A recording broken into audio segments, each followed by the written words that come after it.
UP के गाजीपुर में गंगा नदी का बढ़ता जलस्तर यहाँ के लोगों के लिए मुश्किलें खड़ी कर रहा है।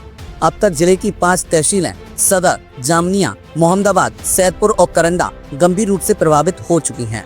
लगभग 150 से अधिक गांव बाढ़ के पानी में डूब चुके हैं। गंगा का जलस्तर खतरे के निशान से करीब 1.5 मीटर ऊपर बह रहा था। हालांकि अब यह करीब आधा सेंटीमीटर प्रति घंटे की रफ्तार से घट रहा है, जिससे थोड़ी राहत की उम्मीद जगी है। बाढ़ का असर शिक्षा पर भी पड़ा है। बेसिक शिक्षा अधिकारी के मुताबिक 102 प्राथमिक विद्यालय पूरी तरह बाढ़ के पानी से घिर गए हैं।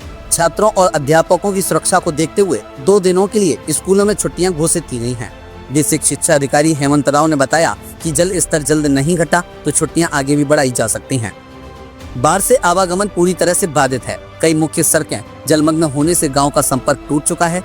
जिला प्रशासन ने राहत और बचाव कार्य तेज कर दिए हैं। राहत शिविर स्थापित किए गए हैं, जहां प्रभावित परिवारों को भोजन और जरूरी सामग्री दी जा रही है। पशुपालकों के सामने चारा की समस्या गंभीर रूप ले रही है। वहीं शमशान घाट जलमग्न होने से लोगों को सड़क पर अंतिम संस्कार करने पड़ रहे हैं। हालांकि जलस्तर में गिरावट के संकेत मिल रहे हैं, लेकिन खतरा पूरी तरह टला नहीं है। गंगा अभी भी खतरे के निशान के ऊपर बह रही है। प्रशासन ने एनडीआरएफ और अन्य बचाव दलों को अलर्ट पर रखा है, ताकि किसी भी आपात स्थिति में तुरंत कार्रवाई की जा सके।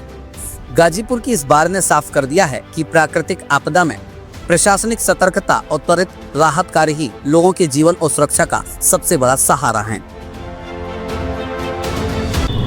जनपद में कुछ ब्लॉकों में ऐसा देखा जा रहा है कि विगत कुछ दिनों से बाढ़ की स्थिति बनी हुई है और जल बहाव की वजह से विद्यालय पहुंचने में छात्रों को और शिक्षकों को परेशानी का सामना करना पड़ रहा था। तो इसके दृष्टिगत वर्तमान में बाढ़ प्रभावित ब्लॉकों के कुल 102 विद्यालय जो कि विभिन्न ब्लॉकों में स्थित हैं, उनमें कल तक की छुट्टी कर दी गई है, जिसकी वजह से वो विद्यालय बंद हैं और वहाँ पे पठन पाठन कार्य नहीं कराया जा रहा है। इसके बाद भी अगर विद्यालय जो आंशिक रूप से भी प्रभावित हो पाएंगे, उनमें भी सुरक्षित स्थानों पे बच्चों को पढ़ाने की व्यवस्था कराने के निर्देश दिए जाएंगे। ऐसे में ये जो विद्यालय बंद है, इनके टीचरों को क्या मतलब किस तरह उनको क्या निर्देश दिए? और देखिए, वर्तमान समय में ऐसे विद्यालय बंद हैं जो पूर्ण रूप से बाढ़ से प्रभावित हैं, तो वहाँ पे पूर्ण रूप से अवकाश घोषित कर दिया गया है।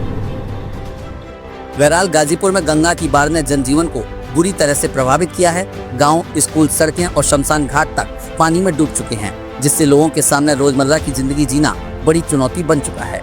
राहत और बचाव कार्य लगातार जारी हैं, लेकिन खतरा अभी भी पूरी तरह से टला नहीं है। जल स्तर में थोड़ी गिरावट जरूर आई है, पर नदी अभी भी खतरे के निशान के ऊपर है। प्रशासनिक और एनडीआरएफ टीम अलर्ट पर है और प्रभावित परिवारों तक मदद पहुँचाने में जुटी है।